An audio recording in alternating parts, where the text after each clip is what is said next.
घोषणाओं की झड़ी, फिर एक बार ठगी, है ना। आज का विषय मेरा यही है, चुनावी घोषणाओं की झड़ी, फिर से एक बार ठगी। महिलाओं को 10,000 रुपए, सुनने में बड़ा अच्छा लगता है, 10,000 रुपए दे दिए गए। ये नहीं बताया गया कि वो 10,000 रुपए किस काम के लिए दिए गए।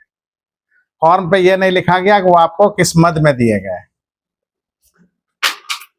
मुख्यमंत्री जी लेकिन कह रहे हैं ये 10,000 रुपए की समीक्षा 6 महीने बाद की जाएगी और फिर आपको सहायता दिया जाएगा। तो ये सहायता कैसा है? ये कर्जा हुआ ना, और ये जब कर्जा हुआ तभी तो समीक्षा करेंगे ना। नहीं तो किसी को अगर 10,000 रुपए आपको गिफ्ट दे दिए तो हम हिसाब देखने जाएंगे आप किस मद में खर्च किए। तो ये माइक्रो फाइनेंस कंपनी का जो लूट खसोट का धंधा है उसको अपनाने की कोशिश कर रही है सरकार। ये जाती हुई सरकार एक बार फिर से घोषणाओं की झड़ी लगाकर चाहती है कि जनता को ठग ले, अपने पक्ष में कर ले और किसी तरह से सत्ता में फिर से काबिज हो जाए।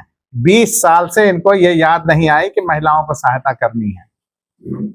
20 साल से इनको ये नहीं लगा कि महिला जो है उनके उद्योग धंधे के लिए 10,000 की सहायता दी जाए। आज जब उनके जाने का समय हो गया है तो वो ये बात दोहरा रहे हैं, वो भी तब जब हमारे नेता आदरणीय राहुल गांधी जी, तेजस्वी जी, इन लोगों ने कहा कि 2,500 रुपए महीने देंगे। 6 महीने पहले, 4 महीने पहले घोषणा हो गई कि 2,500 रुपए देंगे। जब 2,500 रुपए महीने देंगे तो 6 महीने में कितने हुए? 6 महीने में 2,500 रुपए हिसाब से 15,000 हुए, और अब ये 10,000 का लालच देने की कोशिश कर रहे हैं।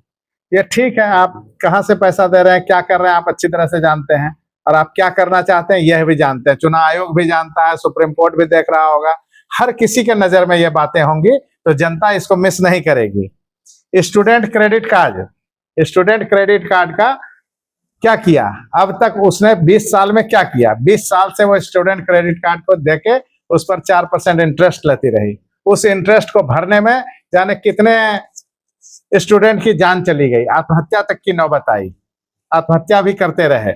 उनके गार्जियन से वो पैसा वसूल किया जाता था। क्यों 20 साल बाद उन्हें उस स्टूडेंट की याद आई? 20 साल से उस स्टूडेंट को क्या समझकर मारते रहे? क्या उनकी जनता नहीं थी? क्या उनके सत्ता में उस समय 20 साल से सत्ता में नहीं थे? तो ये स्टूडेंट के साथ भी खिलवाड़ इसी तरह से किया जाता रहा लगातार।